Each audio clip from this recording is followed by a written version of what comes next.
Oh well, welcome back to the Devil on the G Street. That might have been Naito, the head of the Shineko group. When she gets back, I asked Usami about the situation outside. マジっすか？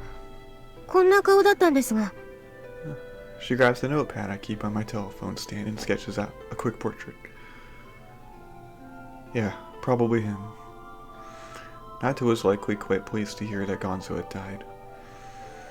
He didn't appear at the Sowa meetings today or yesterday. Supposedly, he's been ill. もう一人の外人さんはこんな感じでした。She drew up another picture with amazing speed. I've got nothing on that one. 何か容器を感じませんか？ Well, it is fishy. We can check it out together tomorrow. We'll take my car.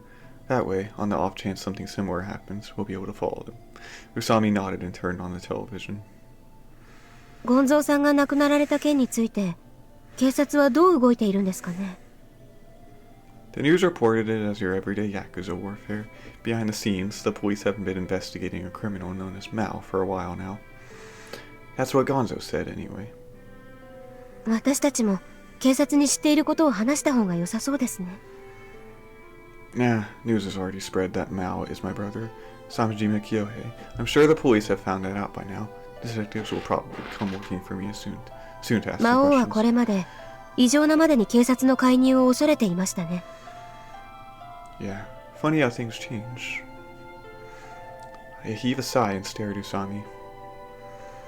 There's something I still want to ask you. 私がなぜ魔王を追っているかですね。Yeah, I figure I have a right to know now. I had an idea, though. 浅井さんほどのマニアであれば、私の母がどうして亡くなったかはご存知ですね。Yeah, it was at a theater in Moscow, wasn't it? Terrorists bombing the place during a performance. テロの目的は、コンサートに招かれていた中東の国の大使だったそうですが、母も巻き添えになりました。Was that your first encounter with Maou? ええ。お前は宇佐美の娘かと聞かれました。まあ、話すと長くなりますんで。I'll ask some other time. By the way, what's that? I pointed to a violin case laying against the back of the sofa. なんすかね。Did you change your mind about playing for me? どうすかね。What do you mean, maybe? She reminded me of the old Usami a bit. I lay down on the sofa and jerked my chin at her. I'd like to interview you, Mishima-san. 何ニタニタしてんすか。I hear you were born in Germany. Is that right? まあ。Yeah, so, when someone says Germany, the first thing that comes to mind is automobiles. Am I right? 浅井さんのドイツはそんなですか。って、なんで自分がツッコミに回らなくてはならないんですか。Feels weird, right? It's usually the other way around. If you don't like it, you could always just give me a straight answer. わかりましたよ。Did you like chocolate as a kid? え？ I mean, Japan has a good variety of chocolate, but Europe has its very birthplace. まあ、店の前でジタバタしてた記憶はありますね。買ってくれないと動かないみたいな。Sounds like a normal little girl. Did you watch flamenco performances often? それスペインっすけどね。まあ、旅行で一度見に行きましたね。舞台上で女の人が真っ赤なドレス着て踊ってるんですよ。自分2歳くらいだったと思うんですが、今でもなんとなく覚えてます。Did you like to go out and dance as a child? いえ、全然。自分は子供の頃から凄まじいインドアっぷりでしたから。So did you play house then? やってましたね。人形とか買ってもらってました。向こうの人形はやたらリアルでしてね、顔立ちとかちょっと怖いんすよ。Did your dad ever send you a doll from Japan? Like that one doll, the one that was all the rage, Kari-chan or something. My skills as an interviewer are somewhat lacking. ああ、ありましたね。でも、あれはドイツの友達に貸したっきりですね。They never gave it back? いや、なんて言うんですかね。そういう感じなんですよ、向こうは。貸してあげるって言っても、一度持ったら自分のもの、みたいなところがあって。Yeah, I've heard that. Foreigners just take pens or paper without any bad intentions. ちなみに、自分がちょっとずうずうしいのもそこから来ています。Bull. でもまあ、日本に戻ってきた時は、正直きつかったですね。The difference in customs did, you mean? まず給食っすかね。なんでみんなと同じもん食うんだよ、とか思ってましたね。Oh? And that wasn't because you weren't used to Japanese food? いや、ドイツでも和食だったんすけどね。なんでしょう。こっちって余ったもの分け合ったりするじゃないですか。気使うじゃないですか、なんか。Isn't that a good thing? そうなんでしょうけど、余ったプリンとか自分が全部いただいたことがあるんですよ。そしたらなんか、みんなの視線が冷たくなって。Yeah, I can picture that. 向こうは自分は自分みたいな感じでしてね。すごいのになると昼食にキャベツとか持ってくることがいまして。でも全然浮いてないんです。キャベツで OK なんです。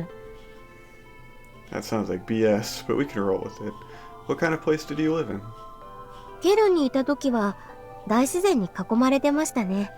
近くに牧場がありました。と言っても田舎という感じでもなく、とにかく広かったです。I also hear you lived in Tomenbetsu City once. Is that correct?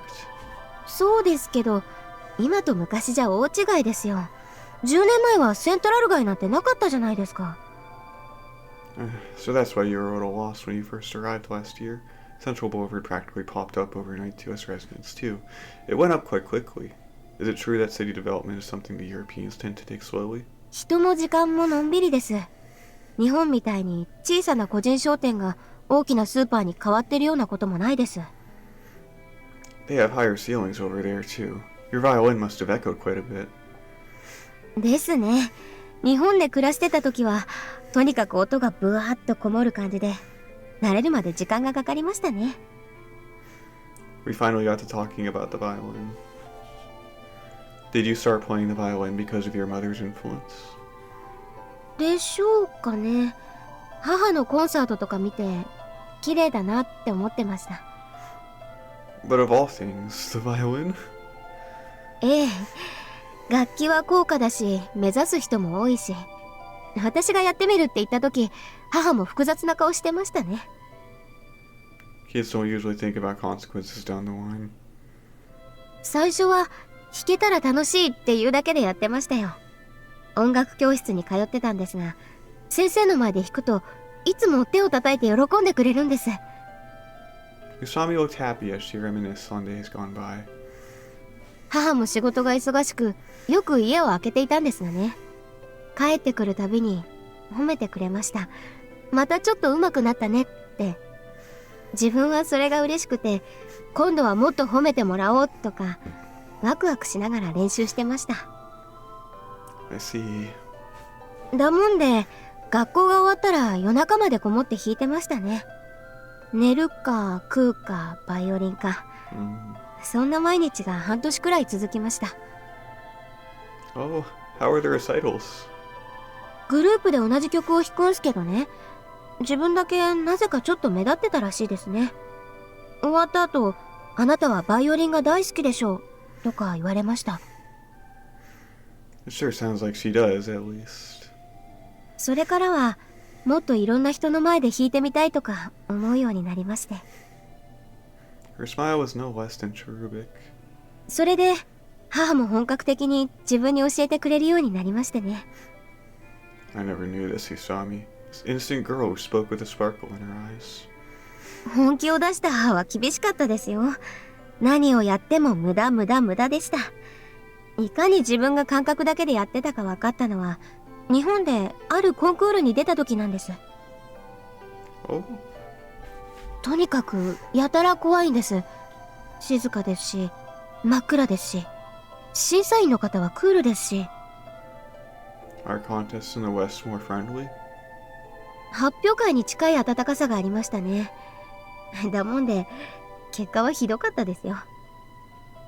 Yeah, well, contests in Japan are probably concerned with intonation, rhythmic accuracy, and other such technicalities more than overall interpretation. 一応、海外なら評価されるでしょう、という一言をいただきましたが、とにかく思い知らされました。だから、バイオリンの持ち方、構え方から見直して、猛練習したんです。Did you ever go off to a music camp? 行きました、行きました。今海外で活躍しているようなことも一緒になりましたね。こんなすごいこと一緒になっていいのかなとか、ビクビクしてました。I can't even imagine Usami being nervous. Did you get stiff shoulders? いえ、むしろ痛いのは背中ですね。あとは写真とか撮るといつも左肩が上がってるとか言われましたね。筋肉が変についちゃって。She shut her mouth as if remembering her normal personality. まあ、今はそんな悩みもありませんが。She forced a self-deprecating smile, but it couldn't hide her sadness. It wasn't fun to look at. You wanted to be a soloist, right? ええ、オーケストラは気遣いますね。自分のせいでアンサンブルを乱したらとか思うと無理でした。She must have been pretty timid as a kid. But you don't have to worry about that in front of me. え？ I speak to her gently, and Usami's face returns to that of the young girl again. You want to play in front of a lot of people, right? Then let me hear you. This place is soundproof very well, and it had better be for how expensive it is. Even if you screw up, only I can hear it. Usami's shoulders shook a little.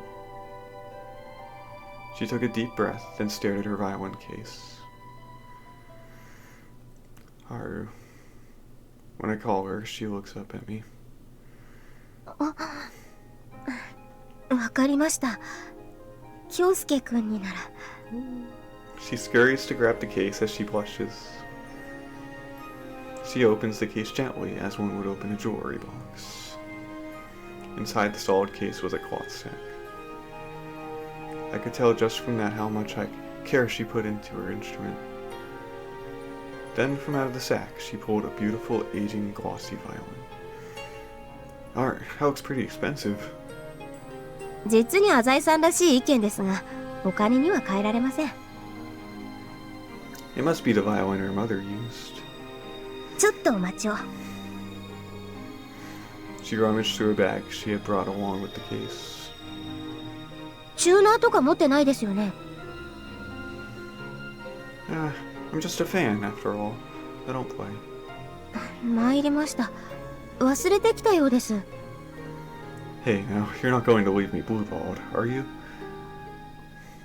Though since violins are made of wood, the change in temperature or humidity between replacing my strings out of tune. いいんですか？ Yeah, go for it. If it were the rainy season, though, I might be singing a different tune.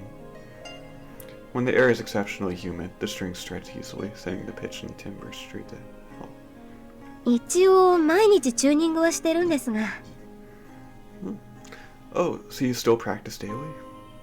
いえいえ、手入れをしているだけで演奏はしていません。So she's just attached to it? 不本意ですが、わかりました。She takes a black bar of what looks like soap into her hand. Is that pine resin? よくご存知で。It's commonly called rosin, and she's going to apply it to the horsehair bow. She lightly presses her bow to the bar and glides along it, top to bottom. 意外と覚えているもんですね。Oh, this is cool. Remember what? あ、いえ。つけすぎるのも良くないし、かといって足りないと音が弱くなってしまうんです。I like this. So her body still remembers how much to apply. あ、I 浅 don't 井 know さ how ん、 to play violin, so 食器洗い用のスポンジか何か nice to もらえませんか？ Pretty 長ら interesting. く弾いてないもので片当てがなくて Ah, 使わない方も多いですが、自分は服の下に入れると結構安定するんで。 but will a dish sponge truly do? ええ、自分はよくそれで練習してましたから。 Alright. Do you have a chin rest? ついてます。と言っても、化粧をしているわけではないので、そこまで気にしなくても。 What the heck? What if you sweat on the violin? そんな激しい曲を弾かせるつもりですか？ Well, start off with some Bach, I guess. やはりですか。まあ、バッハは私も好きです。 Hey now, who do you think you're talking to saying you like Bach? What do you know about Bach? バッハの数学的な才能に惹かれました。 Oh, so you do know your stuff. He wrote a song that's the same whether you play it forwards or backwards. ええ、まるで怪文みたいに。本当に神秘的な人です。 Alright then. I've got it. Play Jisoo Joy of Man's Desire. いけって、楽譜もないのに。 You can't just play it from memory. You can't just play it from memory? What's this rumor about Mishima Haruna being able to play any song after hearing it once? Just a どこ rumor から after そ all? んなデマが。まあ、なんとなくでよければ弾いてみせましょう。 I'll let you play as half try to be an easy one today. 今日のところはって今後もあるんですか？ Of course. You're my woman, aren't you? Embarrassed, Usami starts preparing to play. Oh man, I'm turning off the lights. またそうやってハードルを上げる。 Darkness permeated my room. Wait, I changed my mind. Play Air on the G string. Oh, 浅 I 井 wanted さ to んが hear that 一 one 番 though. 好きな What? 曲ですか？ Oh, わがままさんですね。 man. Grumbling, Usami takes up the bow and puts the violin to her left shoulder. Usami's slender body stands in the moonlight. With hair down to her legs, she shuts her eyes as if going to sleep. No, she was different from the usual Usami. There was something mysterious about her. Do you need to warm up? 結構です。 She answered bluntly. She lightly grips the bow with her right hand and brings her left hand to the violin's neck. I noticed the classes on Usami's fingertips when we built houses. We made love. Her touch was rough and gentle. She must have practiced intensely all her life. Those same fingertips now slowly descend to the fingerboard and lightly press the strings. I take a deep breath in anticipation and await our first note with sweaty palms. I'm confident. No, sure, that the melody she plays will be stunningly beautiful. At this very moonlit moment, I am completely enchanted by the girl known as Usami Haru. Her bow reaches for the G string, the string that plays the lowest sound. すみません。 At first, it was nothing but a whisper. いませんか？ Then her well-formed eyebrow twitched. ほら、F ホールを這い上がって G 線の上に。 Then that sound like fingernails on a blackboard resounded through the room. 悪魔がいませんか？ I couldn't believe my ears. すみません。浅井さん。 She starts shaking. 私には無理です。 What? What did Usami just say? The devil? ええ、邪魔をするんです。いつもすみません、おかしなこと言って。 I've heard of performers with prodigious talent who put themselves in a trance-like state as they play. Sometimes it allows them to suppress physical and emotional pain during a performance. And sometimes, when they've achieved a state of complete ecstasy, they begin to see fairies or hear the devil's whispers. やっぱりいませんね。ません、ドン引きさせてしまって。 It sounded like a joke coming from her, but Usami's body was shaking abnormally. 思い出すんです。 She took a few shallow breaths. 母の指がバイオリンの人選にかかり、ひときわ力強い低音が響いたその瞬間、 Usami!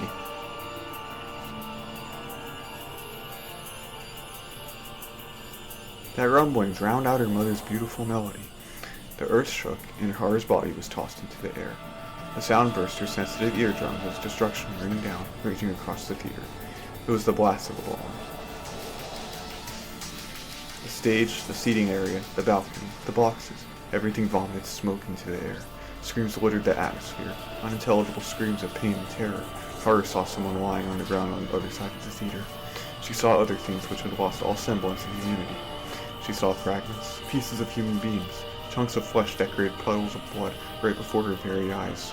Something that looked like a tree branch had landed near the ruins of a crumbled marble pillar. It was an arm, ripped out of its socket. A man sat on the ground near Haru, clinging to one of the chairs.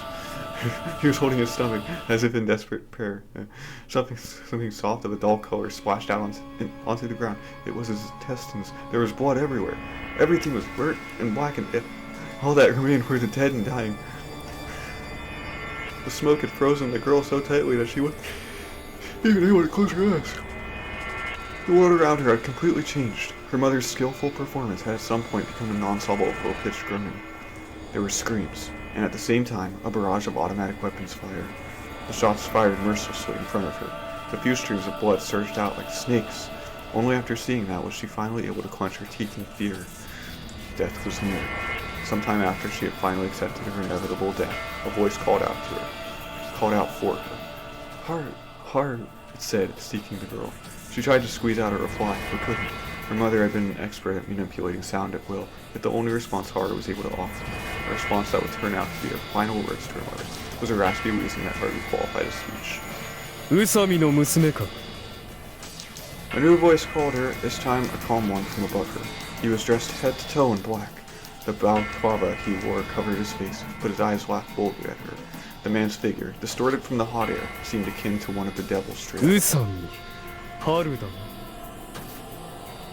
What answer the girl gave the devil, she does not remember, but she must have given him a name. The devil returned a scornful smile. Some Middle Eastern language was being shouted about. The devil replied in the same tongue. The blood at his feet splashed. Watashi wa Maou da. Mata aeru to ii na. Yushai. After that, something inside the girl broke. Like a violin missing a string, her heart stopped functioning normally. In exchange, she gained hatred. She gained hatred at the cost of her ability to play the violin.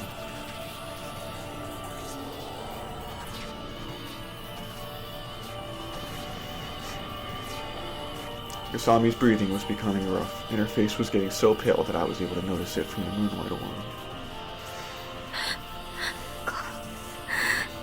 殺したんです。魔王は私の母を、いいえ、私からバイオリンを奪ったんです。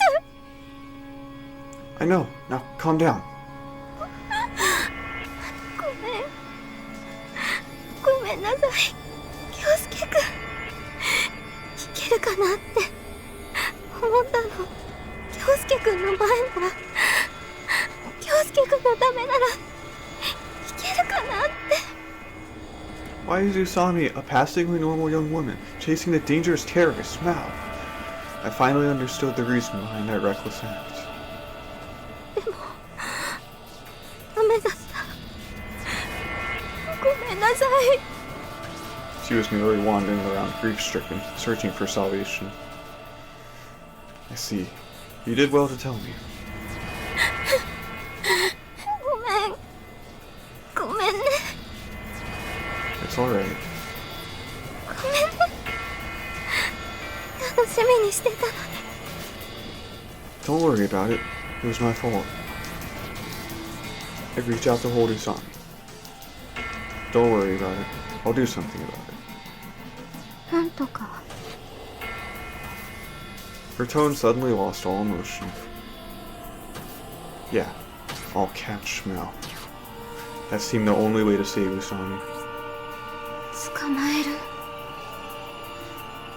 Her eyes went wide. Despite all the experiences we shared, we were still different people. I didn't understand a single ounce of Usami's despair. 違います。殺すんです。 That night, I learned of the demon in Usami Haru's heart. The chains which we inherited from our parents have become our very own karma, binding us into an eternal winter. You'll be able to play again someday. No, I'll make her able to play. I'll do it with my own hands, not through unheard prayers to a useless god as I used to. As one single human, as one single man, I'll protect Haru. Yes, we loved many times that night. We saw each other like animals. Okay. It was violent. Oh. Aimed at capturing the other's soul. The night wore on, and as exhaustion took us, we fell asleep in each other's arms. Oh, good for you. uh... 待ちわびた。 The day has come to execute my final plan. I can't help but look back at the 10 years I've spent in preparation for this. Inspired by my father, Samijima Toshikatsu, an employee of a trading company, I aspired to study overseas. 10 years ago, I was just a kid. I had no money or power to speak of. I attended the Imperial College of London, hoping to gain the qualifications necessary to work at my father's company. My younger brother, Kyouhei, was still young and unreliable. When I returned to Japan every now and then, he'd make me play video games with him. His amiable personality and overall sociability was just like father. I remember him following me around, taking pictures of me as I helped mother with errands or chores. Thanks to father working himself to the brink, our family was never poor. Regardless, I refused any money they tried to give me to help pay for various expenses as I studied in Britain. I knew that mother, with her weak disposition, could have fallen ill at any moment. I also knew that father wanted to bring another life into the family. However, I did need the money. Thus, some friends and I decided to found a small import-export business in London to help pay the bills. Calling it an import-export business makes it sound impressive, but it was just peddling cheap junk. We sold t-shirts, pencils, Buddha statues, and other such Japanese rubbish to shops in London. Japanese saran wrap and toiletries sold well for some reason, and there were a significant amount of orders for underwear emblazoned with kanji logos. Father would often package such novelties and send them to Britain for us. You'll be a great trader someday, he told me. He always supported me from the bottom of his heart. I met Alan one day as I walked into a pub trying to hawk an air freshener that promised extra effectiveness against the smell of alcohol. He looked to be in his mid-40s. He wore a houndstooth-checked flat cap, a cheap fox fur windbreaker, and worn old slacks. Sipping a Guinness and lighting his pipe occasionally, he looked like your everyday working-class Brit. "Alright, mate," he hollered as he waved me over with a smile. He bought something from me right off the bat. He said he loved Japan and would be a good customer. As we talked more, we started calling each other by our first names, and by the time he offered me a drink of sake, he already knew my background, specialties, and interests. Being raised in a peaceful country like Japan, I was hopelessly vulnerable. A young Japanese man was like clay in the hands of a veteran recruiter like Alan. By the time he first said the word mercenary, I was drunk. I'm a mercenary. My drunk self was more curious than cautious about that unfamiliar word. Supporting the business of war at its core was the lowest level of these so-called merchants of death, mercenary recruiters. Any system with the possibility of cooperation will eventually spawn a profit-based equivalent. And with the monstrous amount of money involved in war, there will always be monsters out there looking for a cut.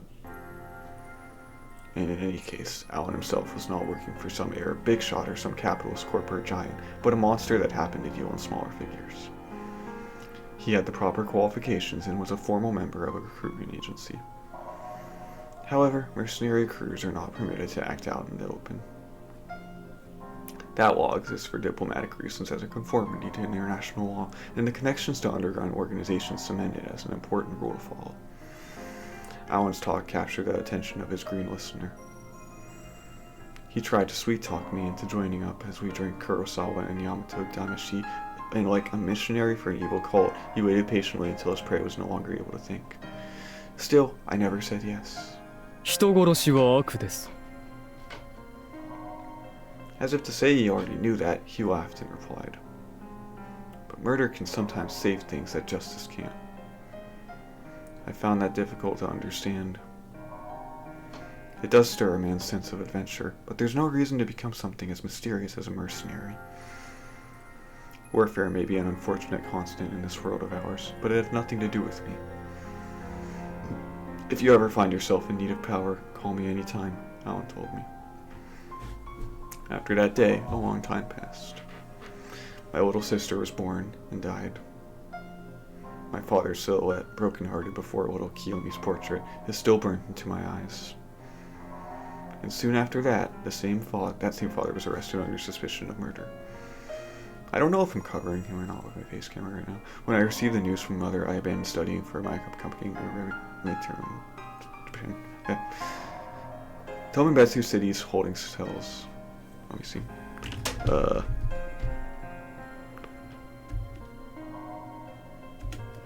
Okay, return to Japan. Okay, I was turned away 3 times under the excuse that they were still investigating the case, but I was eventually allowed to visit Father. 手紙は読ませてもらいましたよ、お父さん。 Oh, Father nodded from behind the acrylic plate. Above his droopy cheeks, his worn-out eyes told of his lack of sleep. 心臓の方はどうです？ Father vaguely shook his head. Not once in the letter did he whine, but he'd fainted a few times. The fainting spells were bouts of heart disease. He'd suffered from it the night he cried in front of Kyouhei's portrait as well. 死刑だなんて大げさな。どうか諦めないでください。 Father had killed Usami Yoshinori, his subordinate Kato, and 2 of Usami's other mahjong friends who were present. Is he going to be given the death penalty? There are plenty of reasons to be sympathetic toward him.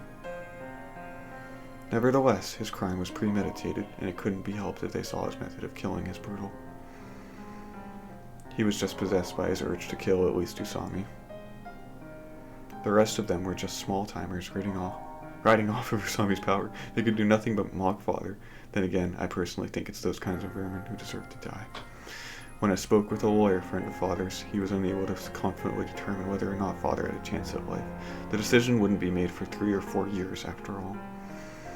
I was incredibly worried. What truly disturbed me was that the world sympathized with Usami. As Father's letter detailed, Usami was a fraud and a chronic gambler. None of this was reported in any newspapers or television programs. Apparently, Usami had connections to politicians. Perhaps his famous wife Mishima Kaoru had something to do with that. Would these things affect Father's sentencing, I wonder? 安心してください。万一に備えて死刑廃止論者の団体の方々にも協力をお願いしています。 But each time I attended their meetings and study sessions, I lost more hope. What I wanted to save wasn't this country's future, but my father, a man who might be sentenced to death. Kyouhei. Father gently called my name. Thanks, Kyouhei. Father's tears lent a certain air of fulfillment to his eyes. I mustered my courage and replied. お父さん、あなたは人を殺したことに後悔はなさっていないのですね。 Father voice. Oh, yeah. Thanks, Kyouhei. Father bit his left. But I'm sorry. That sentence was certainly not aimed at Usami or the other 3, but at our family. I imagined the scene of the inevitable trial. The prosecution shouting things like, "The defendant shows no signs of regret."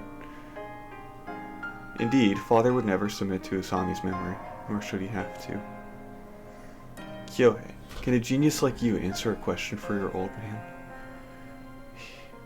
he looked to be begging Buddha for salvation. Am I the demon everyone says I am?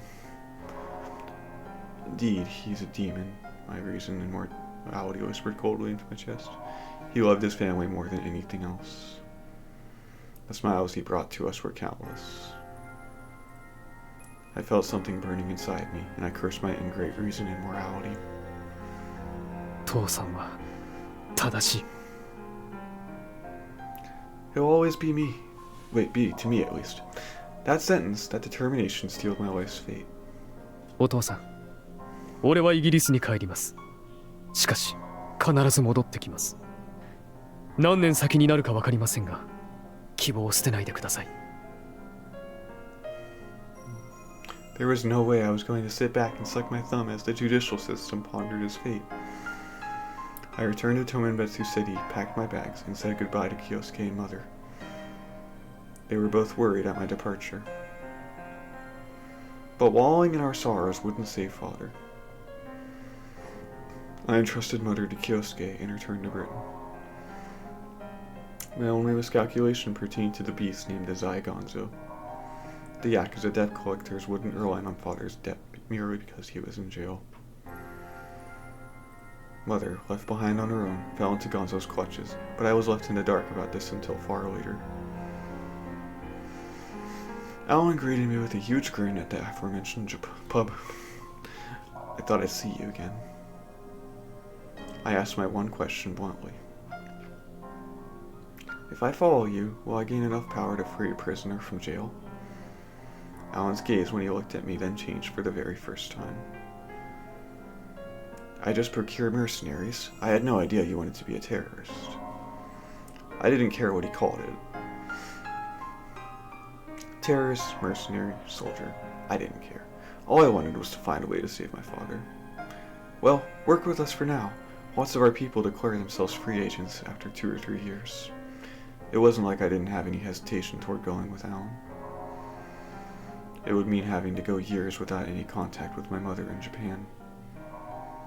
It was only when I got involved in the London underground bombings that my resolve strengthened.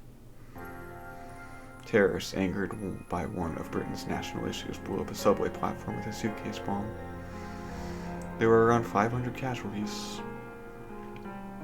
And one of them was me, as I walked down the entrance's stairwell. My only injury was a bruised waist, but I was swept into the waves of panicking commuters and lost my bag, my wallet, and my passport. I jumped out of my seat as I watched the news the next day. On the list of the deceased was written Samajima Kyouhei, Japanese. Oh, the London police force's investigations were so infamous that I'd even heard stories in Japan, so it wasn't all that surprising. For example, a month after I enrolled in college, a friend of mine was arrested. He was charged with sexual assault. Because he had an alibi, he was eating with me at the time, he was quickly released. Apparently, the police barged in, arresting him merely because his girlfriend accused him. There was also a strange case involving another university, where an assistant professor was surrounded during a lecture by police toting submachine guns. This too was because of a single testimony, this time by a Pakistani immigrant. Because the professor was similar to a terrorist. In Japan, where people are only arrested after concrete proof of a crime is discovered, these false accusations rarely happen. But in Britain, these false accusations run rampant. The media makes a big to-do about the case nearly every time, ensuring that even after the charges are dropped, the damage has already been done. I can understand that Britain has been under terrorist threat for a long time, but it's gotten to the point where it's unsafe to walk around at night. People have been shot in the streets without any attempt at an arrest. Thus, I wouldn't be surprised if the man in immigration control assigned to the case was simply too busy shooting heroin to make a call confirming my death. When I was about to tell the embassy that I had merely dropped my passport, Alan stopped me. If you stay dead, it'll shave 5 years off of you fulfilling your dream. It was later, when I started working as a mercenary specializing in intelligence gathering, that I fully realized the advantage of playing dead. And alongside the recruiters, there were also people who sold falsified records. For example, in Britain, there were Indo-Pakistani immigrants who were subcontracted by certain shots in the mafia. big shots in the mafia. They have a lot of big connections around the world, so as long as your corrupt West isn't too unreasonable, they'll help you cover up your tracks, right?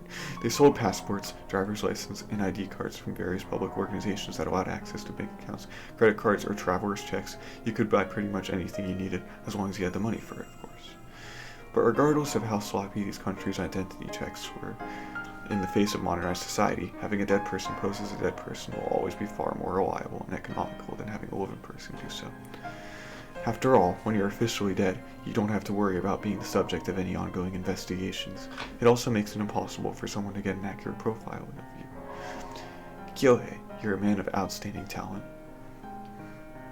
Alan wasn't like the average recruiter swagging around Tomenbetsu City's central boulevard like they owned the place.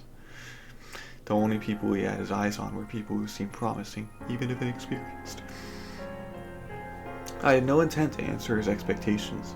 I just signed the provisional contract to fulfill my own goal. The next day, I paid my lodging costs and headed to a rural area on the outskirts of London. At first glance, it was just a regular farm. No, it was a regular farm.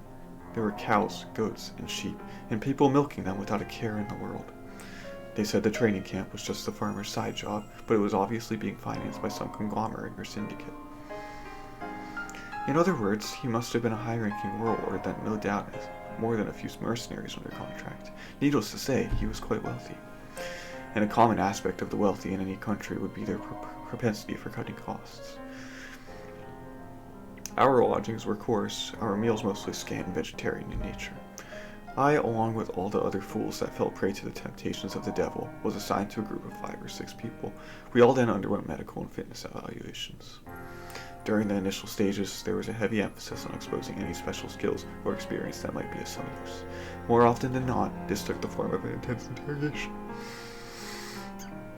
It felt like we were part of some twisted livestock competition. However, since these procedures were only a formality, people like fugitives, deviants, and the like were not filtered out of the selection. Britain is a country of varied races, so naturally the people gathered were also quite varied. I was forced into a sweatshop alongside an extremely pale man, and after 3 days there, I caught a glimpse of a veritable giant sobbing. After having my aptitude harshly evaluated, I was called into another room. There, I was beckoned over by a stern-looking Caucasian dressed in a military uniform. Apparently, the fact that I had told them I was a black belt in karate had caught their attention. The man was less intimidating than he looked. I had gotten into a fight on the streets of London once before, but Westerners in general have a tendency to try to subdue you with Oh man, more info dumping. As long as you take the proper distance to avoid their undefined charges and kicks, when switch to counter the vitals is all it takes. But putting my skills on display like that was an act of suicide in a way, as it resulted in upping the level of training I received. Once you reach the 5th level, they send you off to the battlefield. This facility, given the nickname, the Pen, is one of many scattered through Europe. It was indeed common for these war ranches to camouflage themselves as everyday crop or dairy farms, but in some countries, they operated right out in the open. After the cattle parade was over and I had signed a contract with a mercenary contractor, I was sent to a military school in Switzerland that was famous for turning out soldiers of fortune. My instructor there was a man that went by the devil. He was a short, slender man, and he was such a gentleman that if it weren't for the military uniform, you might mistake him to be the manager of a fine tailoring business or the like. For someone who went by the devil, he was fairly mild-mannered. He was nothing like the cruel drill sergeants you might see in a movie. I had heard that he was an ex-member of the British Special Forces. Of course, there was a sort of unwritten rule that one mustn't talk about one's past, so to this day I don't know for sure whether that was true or just a rumor. What I do know is that the devil certainly could display some incredibly advanced techniques.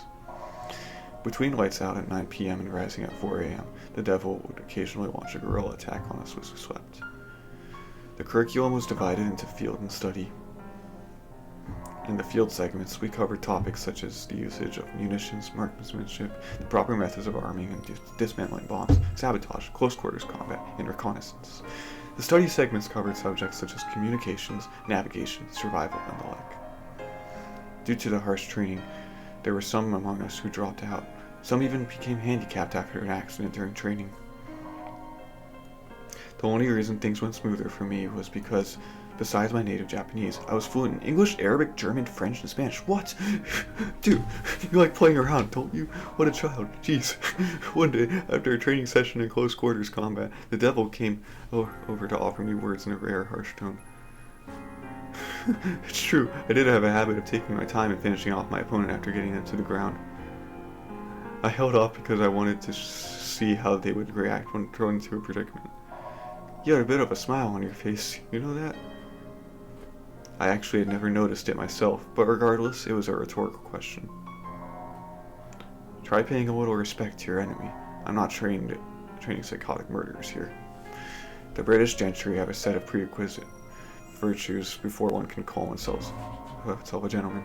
On one hand, he was teaching us how to kill people. On the other hand, he was preaching morals. I was probably on edge with murderous excitement at the time. After all, I was being taught how to kill people day in and day out. During meals and breaks, everyone always looked down in silence. We didn't want to see each other's faces. If we did, we'd probably want to kill each other. Asking us to respect our enemy as we were being eyed by gun-toting guards was simply preposterous. I couldn't help but grab my stomach and laugh. Then how do you explain the brutal acts performed by some British soldiers in the last war in the Middle East? Hypocrites honestly believe that the good deeds of the few can really save the world over time. If you want to put up the smoke and mirrors on someone like that, just drop an analogy on a grander scale. Mention human nature, talk about a whole nation, discuss the inherent implications of society, currency, or property. Simply start a conversation with something akin to a didactic novelist's opening, and you're guaranteed a hit or two. I was fully prepared to be struck for what I said. But that was the first time I had felt respect for the devil. That's exactly right, child. Where are we right now? A dump, I answered. That's right, a dump. Right now, unprecedented terrorism threatens Japan. People continue to die every second in Africa, but that has nothing to do with us, for we do not live in the world. We live in the individual. And then the lips of the devil, who had just earlier removed his gentlemanly mask, twisted into a smile befitting his name. This facility is one of the most preeminent military academies in all of Europe. Our alumni are, as a whole, either emotionally numb or have their own personal dark beliefs which they cannot or will not shoulder onto anyone else. I expect great things from you, he said as he tapped me on the shoulder. I understood then. Let us assume that right and wrong, good and evil are subjective concepts. Thus, without any objectivity to guide you, without any semblance of reality or fact, one can only truly be a king of evil when living in one's own personal reality until the bitter end. Only in one's own mind can one truly be the devil, the Maou. At any rate, mercenaries aren't trained to become charity workers. If a cadet fails to graduate from the academy and get on the market after 2 to 5 weeks, he won't make it in the industry. At my graduation, the devil proposed a certain codename to me. His own, the devil, in my native tongue, Maou. However, not a single mercenary or assassin in the world would use such a joke of an alias. Only when I was among companions, or when an operation did not require the use of a codename, did I go by the name of Maou. When I did so, I thought back to my old instructor. Granted, that was only because by the time I made it to my first battle, the devil had already passed away. They say a new recruit's reaction to his first kill can vary from person to person, but I was so composed at the time that it surprised even my unit commander. I set an ambush for the enemy by taking aim from a hiding place in tall grass, just as I had practiced in training. All I did was pump lead into whatever moved. I don't see any reason to be deeply moved over something like that. I could hear the murmurs of the devil inside me, breathing into Samajima Kyouhei's ears. These are not remains, but a body. It is not the dead, but an object. Those whispers protected me from guilt, regret, and escapism. After the battle, an American that had been put on point was crying and muttering to himself. I'm not a killer, I'm not a murderer. Murderers are people that have those weaker than themselves. I can't be a murderer. Being placed at the front was a form of consideration meant to ensure that he didn't fire upon an ally in derangement. When we began to relocate for our next campaign, he suddenly turned around and pointed his gun at an ally. At that exact moment, as if he was expecting it to happen, the commander shot him dead on the spot. I too had my gun at the ready. The lesson I learned that day: making excuses for your actions will only get you killed. I roamed the battlefields as a mercenary for about 2 years. My jobs lasted anywhere from 2 weeks to 5 months. I worked as a guard for a diamond mine, participated in the annihilation of a group of fascist guerrillas, and even participated in the front lines of a feint operation as a member of the army for a country that did not have its own special forces. I could have sworn I was a goner on that particular job. I got separated from my guide in the middle of the jungle, but I was fortunate to make it out alive. 2 years later, I reunited with Alan. Whoa.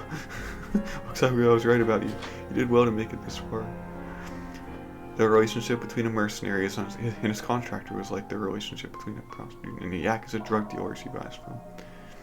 In other words, you're trapped in a hell where no matter how much you work, you'll never make a profit.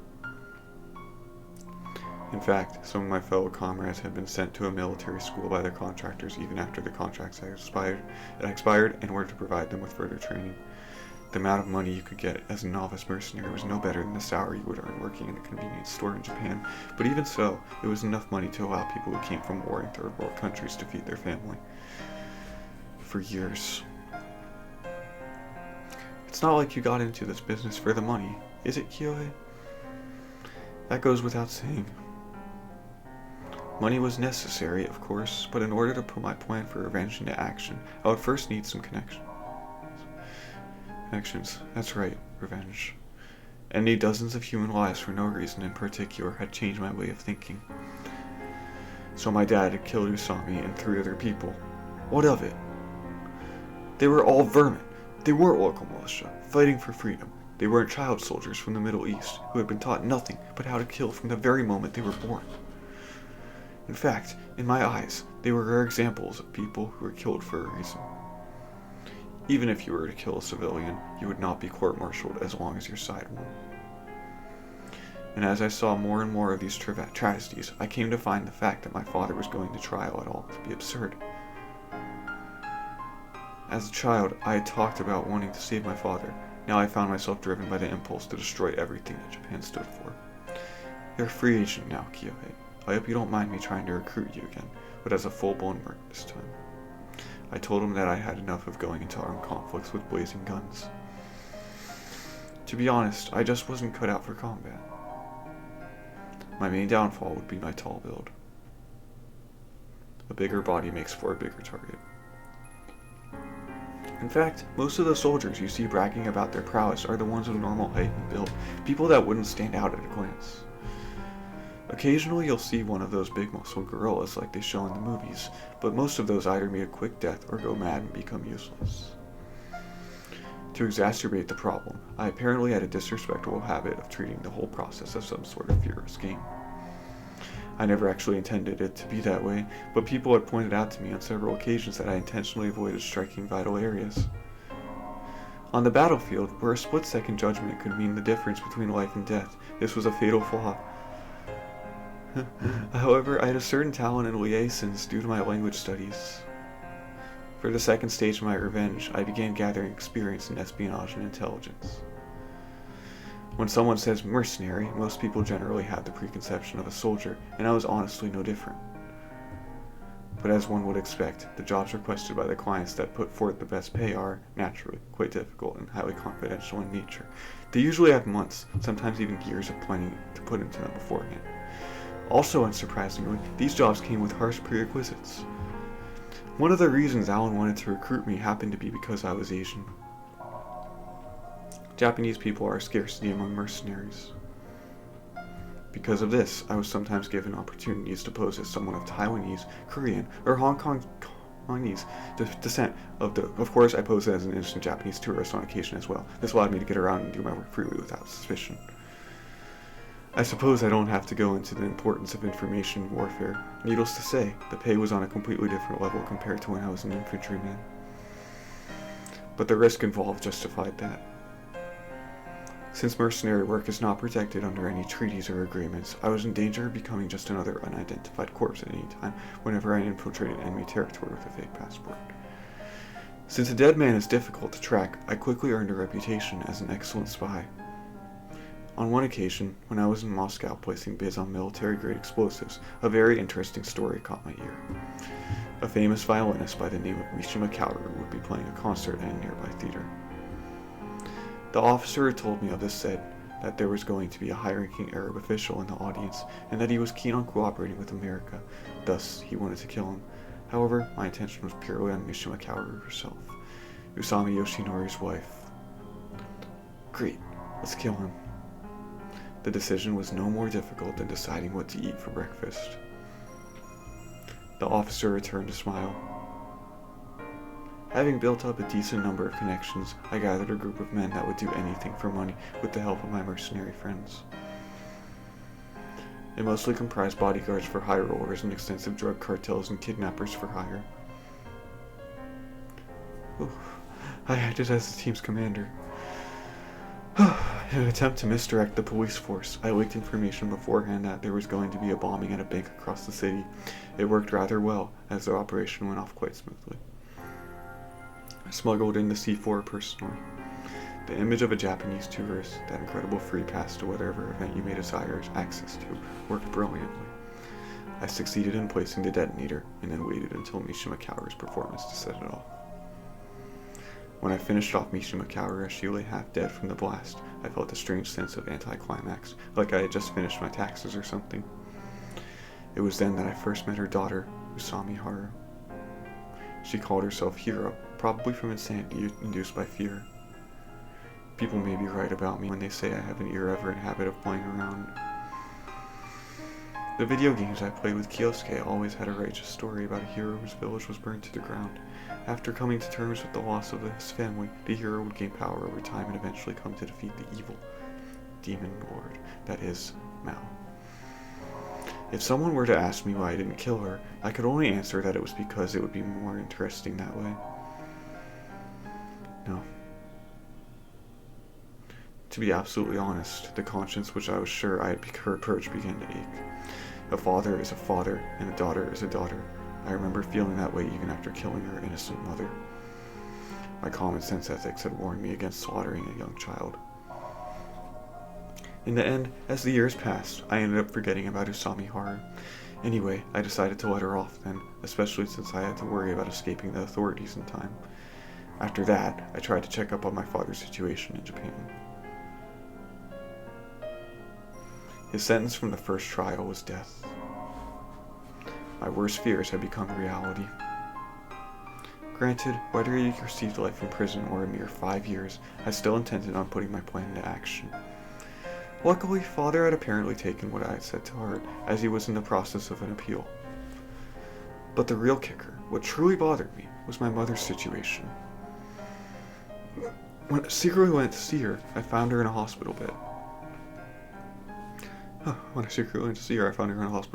what information I could gather, it seems she had been diagnosed with a mental illness. Furthermore, she had been living alone for quite some time. Alone? I thought.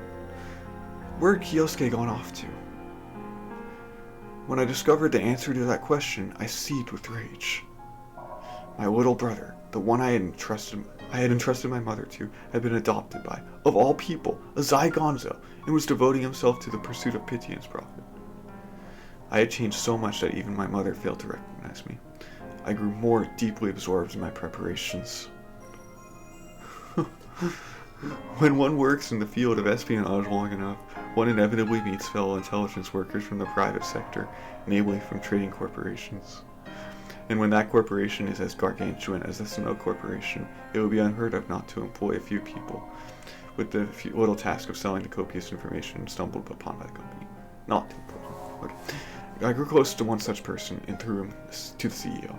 At the time, Sino was experiencing a few problems common to multi-billion-dollar enterprises. Meeting sales quotas in $1 million company is simple. One only needs to sell a few Mercedes-Benz or a yacht or two to maintain growth in revenue. A $1 billion company, though, is something else entirely. It's a near impossibility to hold such incredible capitalistic power without dipping into military affairs. In Sino's defense, they did have a secret factory in Latin America running to supply weapons to third world countries, but in the end it amounted to a mere fraction of a % of the arms dealing business as a whole. Thus, I propose that they use another company under their umbrella to export manufactured weapons out of Japan. Weapon exports are outlawed in Japan, but that is exactly why they would lead to profit if successful. There are a good number of independent weapons dealers in the world, people that sell out of an attaché case. I set them up with Seno, established a few bases along fishing harbors in Japan, and cultivated the market. We set out from harbors in Niigata and Fuki, then made deliveries over the sea to a North Korean vessel. From there, we formed a land route from Pyongyang to Vladivostok. Once in Russia, we sent our goods all the way to Moscow to the point we didn't have to worry about being tracked. Furthermore, while bribes won't work on customs officials in Japan, classic smuggling tricks like triple walling your shipping containers can sometimes get your exports through. And while spearheading Sino's darkest dealings, Maou was busy with a business plan of his own. I consulted with Alan. You want to start up a mercenary contracting organization in Japan? Alan's eyes sparkled. He no longer treated me as the greenhorn child I once was. He now recognized me as a fully independent adult. I know that Japanese are in high demand. That's why I had my eyes on them. But Japan is a prosperous country. Who do you think is going to apply?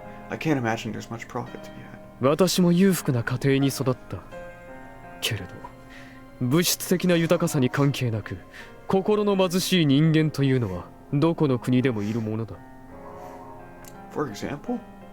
未来を担う坊やたちです。To a Westerner like Alan, the Japanese give off the impression of a very polite, punctual, and communal people always concerned with what their family and other people think. For example, corporate scandals are publicly apologized for by a representative of the company. In the West, even heinous criminals don't apologize to the bereaved family very often. Some theorize that this sort of peer pressure, or desire to fit in, formed a loose standard that functioned as a sort of deterrent against the emergence of violent criminals within Japan. But in recent years, the change in social environment has weakened the sense of unity amongst Japanese, a trend marked by a rise in individualism. Heinous crimes committed by young children who received insufficient love and attention at home or have been ostracized by their peers in the community have gradually started to grab people's attention. I spoke to Alan about what I had read in a certain book and then informed him of my own original, delightful little proposal. 彼らに銃を与えてみたらどうか。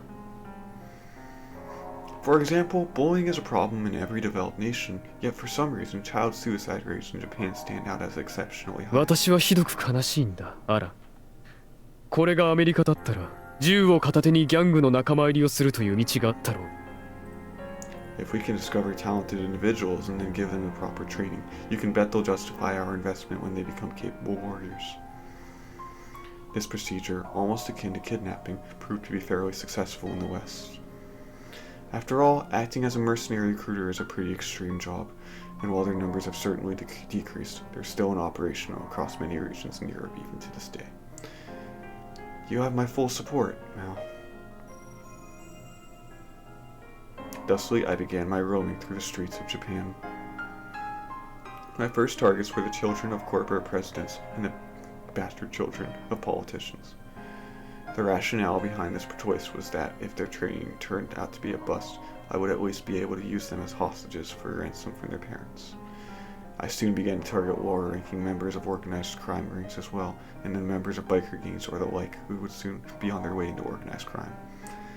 The talent I saw was that of pitiful children who faced unjust treatment within their family, school, or workplace, children with nowhere to turn but to violence. One of my many pleasures was watching these children grow.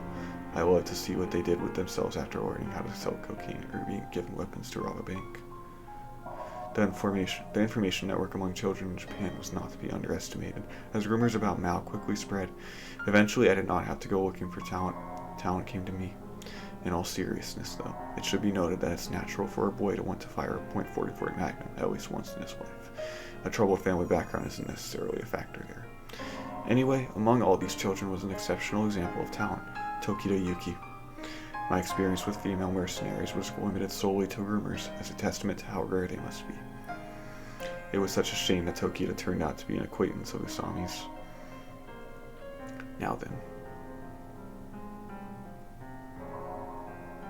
始めるとしよう。 The Supreme Court rejected my father's appeal for clemency just the other day. I made it just in the nick of time. If my father had been killed, my revenge would have no doubt spread beyond the city's borders. I look up at the Sano building, the place my father once worked, and the place I utilized to assist in my arms smuggling. It's finally time to pay the piper, Sano. I'm here to collect my dues from the despicable organization that unjustly covered for Usami Yoshinori and sentence my father to capital punishment. My only remaining worries are that hero and my traitorous kid brother Kyosuke. You like playing around, don't you? What a child. I close my eyes, and the image of that old Swiss training center comes to mind as I hear my instructor's voice. もう坊やではありませんよ、魔王。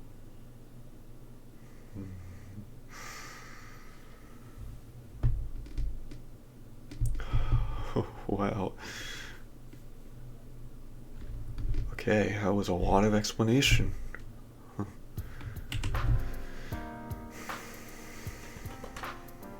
A lot to think about. Bye!